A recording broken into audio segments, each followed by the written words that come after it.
Well, I guess the reigning topic globally now is the trade tariff. Let's look inwards, see how much impact we can expect. We saw on Friday the naira lost a whole lot of value, took well, the intervention of the CBN to maintain it to in a certain level that we have gotten used to. That's just one of the impacts. We've seen oil also drop. We saw 65 on Friday, that's for Brent, and we thought that was the worst. But guess what? This morning we see 63. And what else can we expect? Have these come to stay? Let's speak to the adjunct faculty and academic director of Lagos Business School. He's also the global chief executive officer, Africa programs at Lagos Business School, Mr. Patrick Akinwuto. Mr. Akinwuto, good morning, and thank you for joining us on the program. Thank you, Amy. So do we say these shocks we have seen from the naira to the oil, would they come to stay, or are these initial reactions to this tariff war that we see going on, especially among the mighty economies in the world? Thank you. I think it's important to first look at what exactly is the context, what's the environment. Sun Tzu in The Art of War did state that wars, battles are determined by the knowledge of the terrain. So to start with, what does the terrain look like? We appear to be in a tariff pandemic now. We had coped with COVID-19 pandemic, and then we have the Ukraine-Russia conflict and the impact. We have the Middle East yet to be settled. And now we have global trading blocs, the US, Asia, led by China, Europe, led by the triumvirate, Germany, France, and the third leg, the UK, all engaged in significant upheaval in the market on the basis of the announcement made by the United States regarding tariffs. These are very, very dangerous times for global economy, for global trade. And you will find that in most of the discussions, when you look at the maps and you look at the numbers, Africa has been muted, which means we are likely to be more like the proverbial grass when two elephants, or indeed 3 or 4 elephants, are contesting. But in Africa, we have our own challenges that quite a number of the leading economies in Africa have been implementing reforms led by Nigeria and are just about getting to a degree of stability in terms of driving growth, having addressed some of the significant fundamentals. So in terms of timing, this is a very difficult timing, and there is more than tariffs going on. You have the technology and digital war going on, the battle for control of AI and the narrative and the implications, clean energy versus carbon energy. All those are on ground. Then let's come to Nigeria. In Nigeria, we have been going through significant policy reforms, which fairly, in spite of the pain, was the right thing to do. Today, some of those reforms are beginning to bear macroeconomic success or gains. But it appears that in terms of context, we seem to be putting ourselves in a different problem, wherein in terms of security, peace, and stability, some of the challenges are indeed, you can say, self-inflicted. The contest in the South-South threatens our core revenue base, which is our oil revenue. So it's not about state of emergency. It's actually a potential economic emergency that we are handling there. Add that to our food basket, the central part of Nigeria, from Edo State to Kogi State to Plateau State. These are the food growing parts of Nigeria. And all of a sudden, there is security challenges or political challenges which leads to security challenges in each of these areas. The implication of this, when we have a citizenship that is battling to digest the effect of the reforms and begin the journey to a productive life, it's very difficult, but then that is the job of leadership. So the challenge now is that our leadership needs to understand that this is not about politics. This is not about one party or the other. The country is one party at this point. It's just Nigeria. Because Nigerians need to attend to the issue of food on the table and jobs. And the current scenario poses a lot of challenges. All right. Mr. Akinwuso, just a minute, please.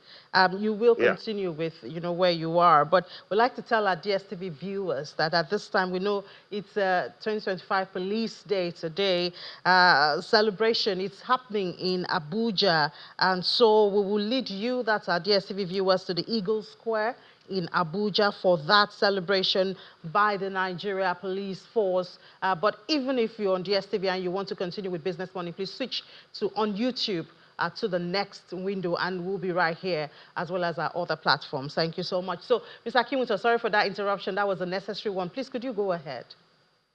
Thank you. So what are the implications? A potential slowdown of growth, attendant cost-induced inflation, because what tariffs does is increase the cost of goods that is delivered to the consumer. It is not a state tax, it is direct tax to the pockets of consumers. So even if our partners have a low tariff scenario engaging with the United States, the global supply chain is so interconnected that wherever they also source their inputs, as we see with Vietnam, as we see with Taiwan, as we see with Mexico, as we see with Canada, has a direct impact on the overall cost of whether it's the automobile, whether it's the mobile phone, whether it's food, whatever goods and services that are being consumed, prices will begin to go up. As inflation arrives, monetary authorities will try to begin to counter that by increasing interest rates. If interest rates go up, the manufacturing sector takes a hit because cost of goods, cost of production goes up. If the manufacturing are Greek and the key sectors take a hit, jobs take a hit. If jobs take a hit, the social fabric takes a hit. So it's all interconnected. Those are implications, but they also give rise to opportunities. For Africa in particular, if you look at the tariffs that were announced, the southern part of Africa and the Maghreb, the northern part of Africa, would appear to have the highest tariff that has come out. South Africa at 30%, Lesotho 50 or 54%, Madagascar, and then you come to Tunisia, you come to Morocco, you come to Algeria, you come to these countries in North Africa. Whereas West Africa is fairly muted, Nigeria at 14, Ghana and the rest that were in AGOA actively at around 10%. Central Africa, East Africa, they are also muted, not very high. But what does it really mean in terms of opportunity? Nigeria is the largest market in Africa. We are the 6th populous country on the globe, and we're the leading market in Africa. What that means is that this is the time for our leadership to really examine what AFCA provides. You see, Europe is responding as a bloc. We're seeing Japan, South Korea, China, and interestingly, Taiwan trying to respond as blocks. We've seen Canada and Mexico trying to respond as blocks in Latin America. Africa needs to up its Pan-African game.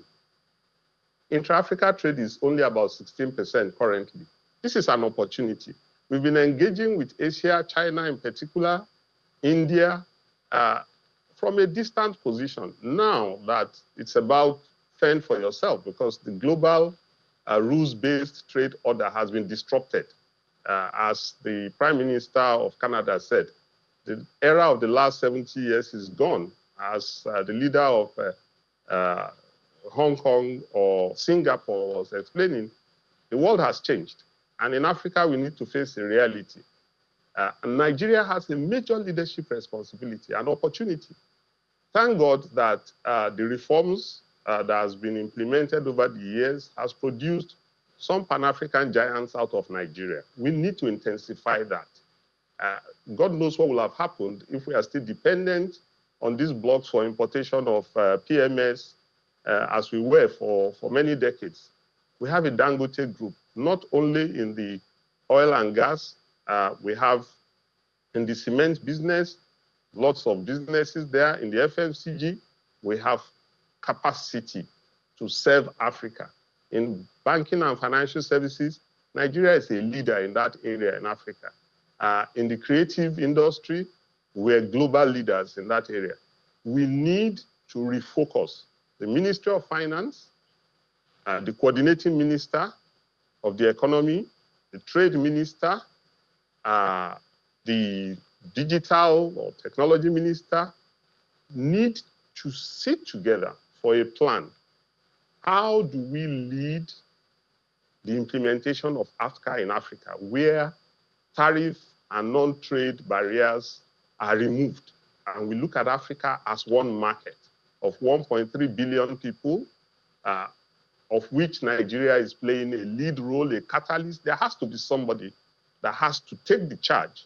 And that is the requirement currently. In Nigeria, we need to focus on our key sectors. Food and jobs is key. And that's oil and gas for revenue, agriculture, manufacturing, and the enablers, technology, financial services, telecoms, those are enablers. The security architecture in the country, those are enablers that ensure that we can feed ourselves, we can put food on the table, we can engage our active youth in gainful employment. This is the time to do it. We've moved from the era of subsidies. We must move to the era of supporting key sectors. Those key sectors need all the support. If there's a shakeout, as will happen with this war, there will be challenges. A lot of our key companies on the stock exchange are currently in negative capital because of the implication of the exchange rate adjustments last year. The banking industry, to the wisdom of the central bank, has engaged in a recapitalization. All our key companies need recapitalization. Where will the capital come from? We have the diaspora that has enough resources to look at Africa as opportunity now. We have Asia looking for places to produce. We need, instead of them exporting adire to displace textile here, they should come and establish the adire plants here in Nigeria.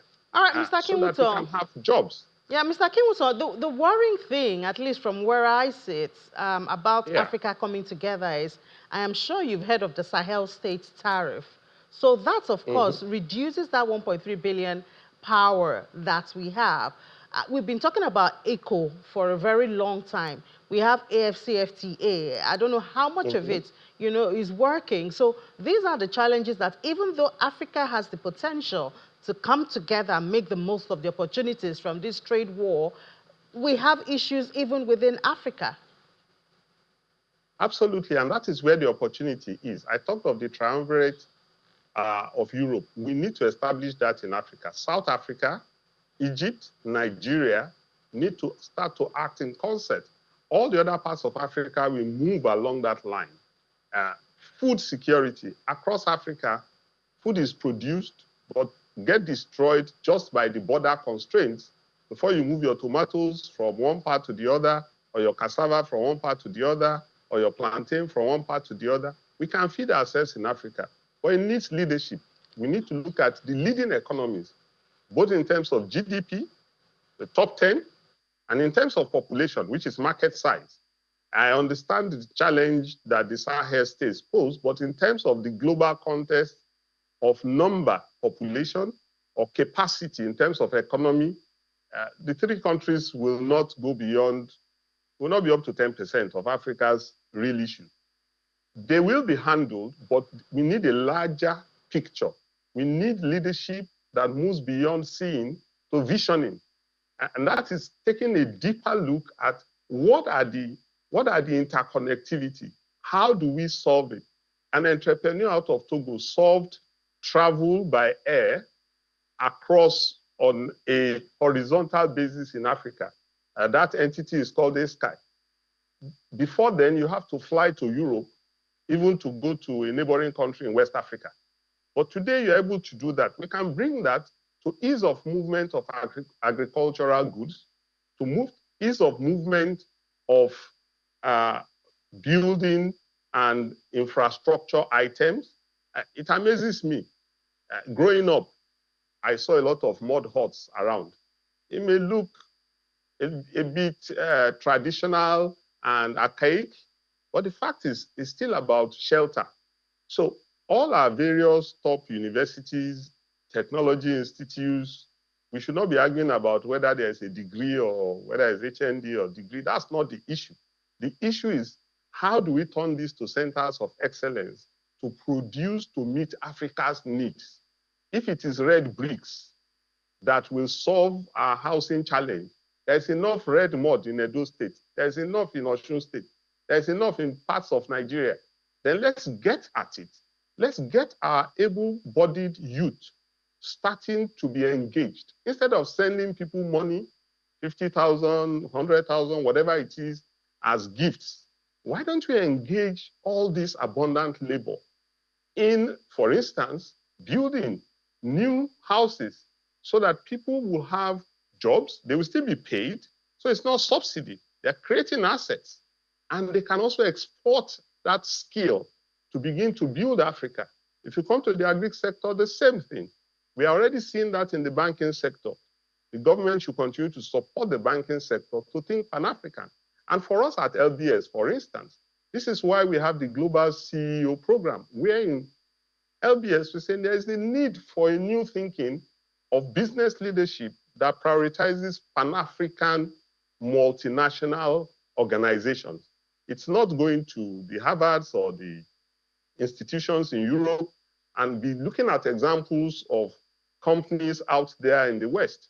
Let's look at entities here in Africa. Recently, I saw a clip of people coming from Harvard to visit the Dangote refinery. That's an example. When I was much younger, it would be somebody going to Coca-Cola somewhere in Atlanta. Now, the world has the opportunity to come to a truly world-class establishment in Nigeria. And we have pockets of that across Africa. That's what we should be doing. That's what our leadership should come together. Forget about all these issues of historic party, whether it is French speaking. We're Africans. If we cannot communicate in English or French, then let's communicate in whatever sign language or local language. If you're a Yoruba man, you can communicate in Yoruba in Benin. Instead of worrying about French, you can communicate in Yoruba in Burkina Faso, in Cote d'Ivoire. The same thing, the Ga language, the same thing in East Africa, Swahili. Let's begin to go beyond looking at the historic borders. This tariff pandemic is a wake-up call. You know, in the days of Noah, when they said they are building the ark, people could not understand that when the water comes, there's big trouble. Africa has a signal up. Nigeria has an advance notice. This is war coming. We have more than 250 million mouths to feed. We had better get down to business instead of all these intra-party issues, instead of all these sectoral issues and thinking about election 2027. That's not the issue. The issue is that our people need jobs.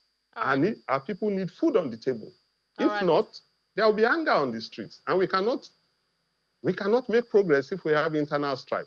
So these are the issues: leadership, conscious visioning on the key sectors that we must support. We must support them. America is trying to support their own industry. We have to support our own industry. We have to leverage the market. We have to be disciplined. We cannot be talking of buying jets and renovating big executive mansions when there is hunger in the land, when war is coming. This is economic war coming. And when it happens, every other type of disease or whatever can climb on it. So we have the opportunity. We have the resources. We need leadership that is focused and engaging. There's no leadership in silence. You have to engage the followership. You have to be accountable. You have to tell us how we've made progress last month, what the interconnectivities are, and why we should go in certain direction. That engagement is lacking for now. And we need that visibility. All right, Mr. Kimuto, thank you so much. Obviously, you are the CEO of Africa Program, speaking there for Africa and the opportunities available, especially for Nigeria amidst this trade war that's started by the United States. Mr. Patrick Akinwuton is Adjunct Faculty and Academic Director at Lagos Business School. He's also the Global CEO of Africa Program there at Lagos Business School. Thank you so much for sharing your perspective with us. Thank you very much, Ini. Have a great day. You too.